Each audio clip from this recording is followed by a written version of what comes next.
आज है 14 जनवरी यानी कि मकर संक्रांति का दिन। इसके लिए सुबह सुबह ही नहा धोकर हम सब रेडी हो गए हैं और पहुंच गई हूं किचन में खाना पीना बनाने के लिए।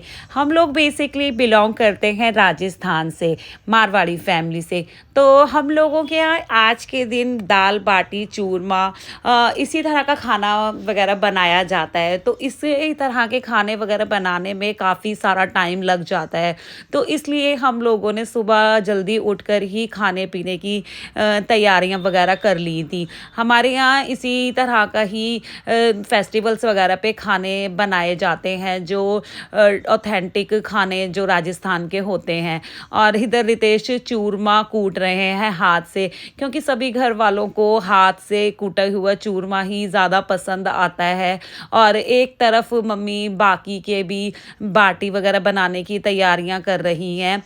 मैंने सबसे पहले सुबह उठकर ही सारी सब्जियां बना ली थी, ताकि उसके बाद हम लोग सब्जियां बनाने के बाद आराम से बाकी की चीज़ें भी बना सकें, क्योंकि काफ़ी टाइम इन चीज़ों में लग जाता है बनाने में।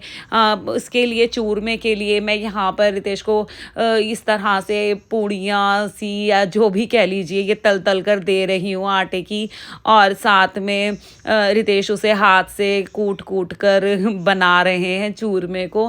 सारी सब्जियां वगैरह मेरी सुबह ही बन चुकी थी। मैंने आलू गोभी बनाई थी, साथ में शाही पनीर भी बनाया था।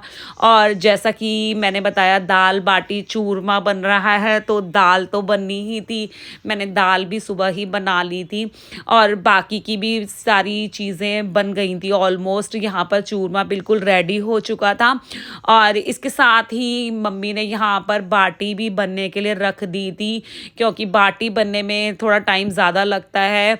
तो इसके साथ ही हमारी बाटी भी ऑलमोस्ट बन गई थी और बाकी का सारा खाना भी रेडी हो गया था। सारा खाना बनाने में काफ़ी देर लग गई थी हमें, क्योंकि सबसे पहले हम लोगों को सारा खाना रेडी करने के बाद फिर हम सबसे पहले पंडित जी की थाली निकालते हैं और उसे मंदिर में दे करके आते हैं। यहाँ पर मैंने आलू की कचौड़ी भी बनाई है, तो एक तरफ मेरी ये भी बन रही है। इसके साथ ही सारी पूड़ी वगैरह भी मैंने तल करके रख ली थी। हम लोग ऑलमोस्ट फेस्टिवल्स वगैरह पर ऐसे ही करते हैं, सारा खाना एक साथ ही बनाकर रख देते हैं और फिर सब लोग बाद में एक साथ ही खाना पीना खाते हैं। और इस सारा खाना बनने के बाद मैंने पंडित जी के लिए थाली निकाल दी थी, जिसे मैं सबसे पहले निकाल करके मंदिर में देकर आई थी। और इसके बाद फिर हम लोग लड्डू गोपाल को भी अपने भोग लगाते हैं और उसके बाद ही बाकी की सब लोग फैमिली खाना खाते हैं। और इसी तरह से हमारे यहाँ मकर संक्रांति का फेस्टिवल सेलिब्रेट किया जाता है।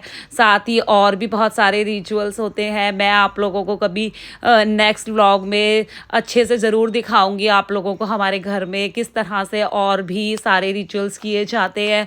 अगर मेरा छोटा सा व्लॉग अच्छा लगा हो तो likes comment share and subscribe करते जाइएगा। मैं अपने मिलूंगी नेक्स्ट व्लॉग में। Till then bye bye.